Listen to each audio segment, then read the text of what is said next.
Hi, everyone. Thanks so much for joining us today. I am here with my very good friend and colleague, Jennifer Mewett. For many of you who have been around NMSN for a while, you'll remember Jennifer as one of our team members. And she's still, I mean, you're still around. But her business has gotten so busy that she's had to step away from NMSN. So this is a really great opportunity for us to catch up with her. So before we get too far afield, for those people who don't know you, you are a Navy spouse. Your husband is currently serving and your job title is principal, but you do own your own business. So for anybody who doesn't know you, can you share a little bit about your military spouse career journey? Sure. So thanks, Sue, for having me, and thank you. Huge shout out to USAA.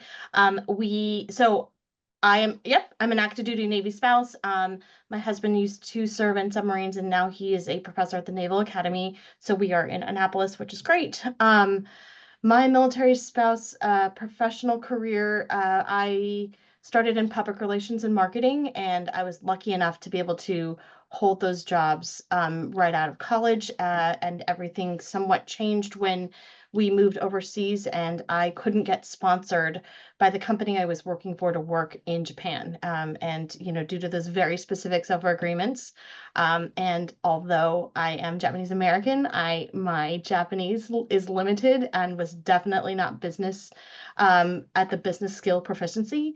So the 2 years that we were stationed in Tokyo, I did not work. And when we were coming back to the US, I knew I was already looking down the immediate future and knew that we had at least two PCSs in the next 5 years. And it's just really hard to get back into corporate business or even a small business, a small boutique marketing or PR firm, because it takes about, I don't know, hopefully at minimum 6 months to get into a job and 18 months to ramp up. Then I'm sitting in the job that I love for maybe 6 months or so. And then we're getting ready for a PCS. And it's just it's a little disheartening to think about. So the only way to try to mitigate that and to also continue my professional career was to think about opening a small business. So I did that on upon the return, and it's almost 15 years later. And I've had this marketing, PR, and conference planning firm for we've hit our 15th year and we're almost at our 16th year, so it's pretty great. Very cool. Yeah.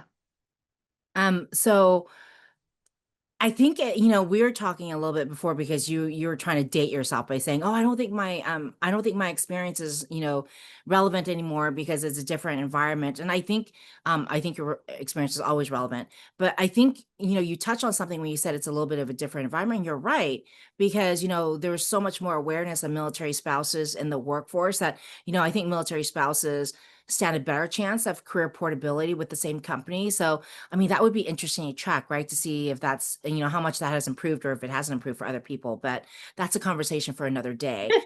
Yeah. I hope everybody goes back and reads your highlight actually online because, our conversation, like I tell everybody, is that we're going to pick up where that leaves off.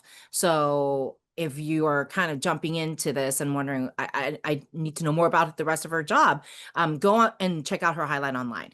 But right now, I want to talk about, like, I love the way you didn't let an overseas move and the limited opportunities because of the sofa discourage you. And instead, you started planning to start a business. How did you do that? Like, how did you start planning? And then how did you keep from being frustrated that I can't believe this is a situation I'm in that I have to think about what I'm going to be doing in 2 years instead of now? So if I'm going to be perfectly honest, I started thinking about it out of sheer desperation. I love what I do. I love what I do. So how can I get back? How can I get to the place where I love what I do, but not have to give it up because we're going to move every 2 to 3 years. I never at the time when I interviewed, and even now when I talk to potential clients, I don't talk about my military spouse background or military because it doesn't have anything to do with my professionalism. And back then, portable careers was not something that we talked about pre-COVID. It was hard to show productivity without being in an office. And because of that, then you're limited. So I think that was the goal, was out of sheer desperation to be able to do what I do. I'm lucky that my career is in services and consulting services. And I will travel to for what I need to do, whether it's a press conference briefing or whether it's running a full trade show event for a client overseas. I can do all of that. I can get there, and I'm very lucky that I have family and friends that at the time could help me cover childcare because I had to cover childcare at the time to be able to travel. But the goal was to get to where I could stay doing what I love doing, build my own career, and not have to take any losses every PCS. Yeah, no, that makes absolute sense. And that's actually the dream, right? Is that we either have a career that we can travel with, or we have a business that we can control. So as someone who has been in business for over 15 years, how has that business changed? Because I know you personally, so I feel like this is a softball question. Because I know it has changed a lot. You've through a lot of trials and tribulations, and like, how have you pivoted and evolved to keep growing? I feel really lucky. So I met Sue Sue, I met you earlier at an early time. And it was the first time I'd ever made a bold move to introduce myself to someone who I thought may be helpful and eventually become a huge mentor. But the trials and tribulations are just something you learn on the fly, but to be able to find a network that can help you and understand. NMSN is one of those networks and one of the only networks that understand my life as a whole. So I've been a part of industry associations and industry organizations that can professionally support me, but there's not a lot out there for a military spouse who needs professional career development, who also lives the life that we have to live. It's very hard to find. So I've been lucky in the sense that finding that cohort of people that can help me, whether it's like where do I find my next tax professional, or how do I find legal in the state that I'm working in, because we're going to PCS and it happens to be Hawaii or Rhode Island, so it makes it a little bit harder. Those kinds of things. It was only after I looked for the help and asked for it that I was able to grow the business. And with that help, asking for that help also came mentorship. That I just is it's invaluable. I would not be here without it. So I think you're also very humble, because when we talk about trials and tribulations, I think there were times when you would have closed your business, and you had to get over it because, starting with a partner and then, separating from the partner and then having to restart again, and then um, just doing work as you're moving, because you guys did not stop PCSing. The whole time I've known you, you guys have been PCSing. And we've worked together when you were in Hawaii, we've worked together when you were in LA. And so it's been like the time zones. Like, how do you just stay the course and not close a business? Like, how did you make that decision of, okay, yeah, it sucks right now, it's tough, and the smarter thing to do would be just close this business and just go back to work in the corporate space. How did you just stay the course? I stayed the course because owning my own business meant I get to control as much as I could. And in a lifestyle where I can't control a lot, I can't control deployment, I can't control communication with my spouse.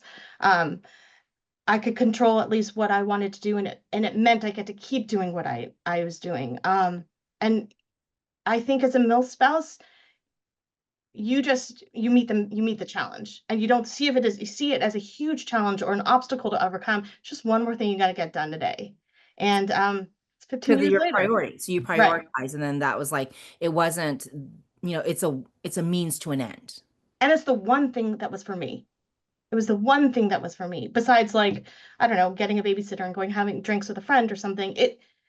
Professionally, it was the one thing I was going to do for myself. And even though I wish I could have done more career development or more studies, more certificates, more everything, I still this business and my job was the one thing that I did for me. That's great. And so I want to touch on something you said a little bit earlier. I mean, I know that you and I share this in common. You more than I do because our son is older now, but like, you're part of the sandwich generation where you're taking care of kids, but you're also taking care of aging parents. And your business requires you to travel quite a bit. Like, how do you balance it all and keep the guilt at bay? I think this is something that we all struggle with, right? Yeah, so I have my eldest is out in California going to school. We live out in Maryland. My parents are out in Southern California. And my business has me traveling to Europe or to Asia and all over the US. So um, there's a lot of guilt still. There's a lot of guilt. And again, it's one of those things where like you meet the challenge. I know I probably am not doing it that well, but I hope that I'm meeting enough of every of my parents' needs and my kids' needs, that we're getting through it. So the only way that I get it done is to be able to just tackle the one very specific thing in the moment. Whether it's like making sure my kid has a freezer full of food in her apartment before I leave after moving her in, to making sure my parents take their medication in the right order, where there's post-its that I've taped to the counter before I leave to go home to Maryland. It's just at least can walk away knowing like, okay, we've accomplished the one goal. The one goal is this. So yeah, So it's just it's just understand you can't do it all. no, no. I'm still wrestling with it. I'm still wrestling with it, but Well, that's yeah, pretty great because I don't know that any of us ever, I don't know that all of us get to that point where, we just don't feel guilty about the things that we're not doing because we don't expect anybody else to do everything. I don't understand why we put that on ourselves. yeah. No, you're so right. You're so right. So I've asked you some tough questions. So I'm gonna give you a softball question. Let me think about a softball question. So because you've been in business for so long, and I know you started your business very young. Um, if you could tell that young military spouse who's just getting ready to start a business, who's in Japan and planning to start her business, what would you want her to know? Like having been through all the processes, having had your business now for almost 16 years, other than it'll be okay, what would you want her to know? take Narrow the whole scope down just to get the business up and running, and what is the best advantageous way to get that going. In the very beginning of starting my business, I was really wanted to make sure that I was a part of the local economy. I would change my business location and business license and everything that had to do with my business to the place we lived, even if it was only 18 months. It takes 18 months to get up and running in a state, to make sure that everything is approved and on par, only to move it again. Why make that such that why make life more difficult? What does it take to run a business, a small business, in order and be a military spouse, take advantage of the opportunities that of being an active duty military spouse, being an active duty military family has to offer? Do not make it harder on yourself. The goal is to just be able to do the job that you love. Why make the business part harder? Sue, you have taught me too, like if I need to hire help, whether it's on legal or taxes, or don't waste the time trying to figure it out all on your own. There are professionals who can do that for you at all different levels and costs. Take advantage of the people that do their jobs well as well. There's no shame in not doing it all yourself, just to say that you did it. The ultimate goal again is to go back to doing the stuff you love, not running the business entity side of it. Uh, I don't think I can take credit for that. I think it was Phil at an early conference who said, That's true. do the part you love and outsource the rest because Yeah. like people will pay you for the stuff you're really good at. Why struggle to do the stuff that you're not good at? Because your time is worth money. And if you're spending 5 hours doing what someone else can do in 15 minutes, pay them for the 15 minutes. You told me that over 10 years ago. Like, what is your hourly rate? What is your contracted hourly rate? Well, how much would it take? How long did it take you to figure out the specifics of QuickBooks or whatever, 10 hours or something? You're like, well, is that worth X amount of dollars for you? Like, oh, no, it's not. It's not at Jennifer, all. you have been subject to a lot of tough love with us, haven't you? But I needed it too. That's the thing is, again, when I was, if I, to tell my younger self, I was really idealistic, as you should be, right? Or else why would you start a business at all? But had I known these little things earlier, it just would mean I would have moved faster in an upward mobility. And that's if you had asked me that back then, like, how do I get to where I want to be, where I think I'm successful and keep on growing? I would want to get there faster. So But yeah. I think that's with the benefit of hindsight too. So Yes. for the Yes. young spouses who are just starting out, just give yourself some grace. You can't know everything. And like Yeah. we made a lot of mistakes. I'm just gonna say Yeah. for both of us because I think, because we are in a cohort at MSN, so we have a mastermind. We all made a lot of mistakes and we used to joke that if we didn't make one expensive mistake a year, we Yeah. probably just didn't know what expensive mistake we made. That is true. That is Yeah. so true. No, but thank you so much for sharing your story. I know you're crazy busy. She's in the middle of travel. I think you just got back from the West Coast, so we really appreciate your time. And thank you guys for joining us. And thank you to our friends at USA for making these conversations possible. And I hope to see you guys back here again next week. And now Jennifer and I are going to grab our coffees and we're going to continue our conversation. So we will see you next week. Bye, guys. Thank you.